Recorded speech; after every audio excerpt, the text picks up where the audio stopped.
اللہ تعالیٰ بندے کی دعا تب تک قبول کرتے رہتے ہیں جب تک بندہ یہ نہیں کہہ دیتا کہ اللہ تو میری دعا سنتا ہی نہیں ہے۔ ابھی ریسنٹلی میں میسیجز چیک کر رہا تھا اور ایک میسیج سامنے آیا جس میں بھائی بتا رہے تھے کہ میں 2-3 مہینے سے دعائیں مانگ رہا ہوں، اللہ تعالیٰ میری دعا کو قبول نہیں کر رہے، اور پھر مجھے خیال آیا جب میری دعا قبول ہونی ہی نہیں ہے، وائی ایم آئی آسکنگ اللہ سبحانہ تعالیٰ ان دی فرسٹ پلیس، میں کیوں دعا مانگ رہا ہوں، اور میرا ابھی دل بھی نہیں چاہتا اللہ تعالیٰ سے دعا مانگنے۔ اللہ المستعان، we don't have to be hasty when it comes to دعا۔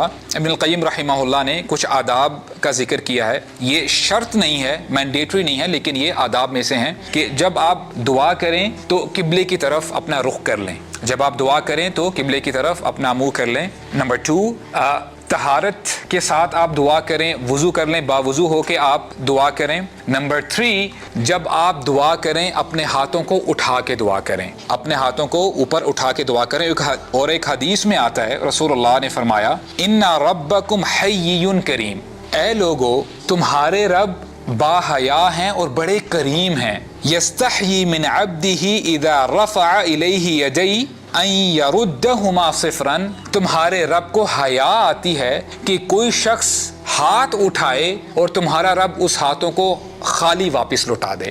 اللہ تعالیٰ اٹھے ہوئے ہاتھ کو خالی واپس نہیں لوٹاتے، تو اللہ تعالیٰ کی یہ شان کی لائق نہیں ہے۔ تو جب بھی آپ دعا کریں تو ہاتھ اٹھا کے گڑ گڑا کے اللہ تعالیٰ سے دعا کریں، اللہ تعالیٰ آپ کی دعا کو قبول کریں گے۔ اور جب بھی آپ دعا کریں، ایک واقعہ ہمیں ملتا ہے کہ رسول اللہ نے ایک شخص کو دیکھا کہ مسجد میں بیٹھا ہوا تھا اور فوراً ہی اپنی جو حاجت ہے اللہ تعالیٰ کے سامنے رکھنے لگ گیا کہ اللہ مجھے یہ عطا فرما دیں، مجھے یہ عطا فرما دیں۔ تو رسول اللہ نے فرمایا عجل ھذا، اس نے جلدی مچائی ہے، اور پھر انسٹرکشن دی کہ جب بھی تم دعا کیا کرو سب سے پہلے اللہ تعالیٰ کی حمد بیان کرو، سبحان اللہ، الحمدللہ، اللہ اکبر، لا الہ الا اللہ، جو بھی حمد سے ریلیٹڈ الفاظ ہیں، کلمات ہیں، وہ ادا کرو۔ اس کے بعد درود پڑھو اور پھر اپنی جو حاجت ہے وہ اللہ تعالیٰ کے سامنے رکھو اور دعا کرو، اور انشاءاللہ اس کے بعد آپ کی اللہ تعالیٰ دعا قبول کریں گے۔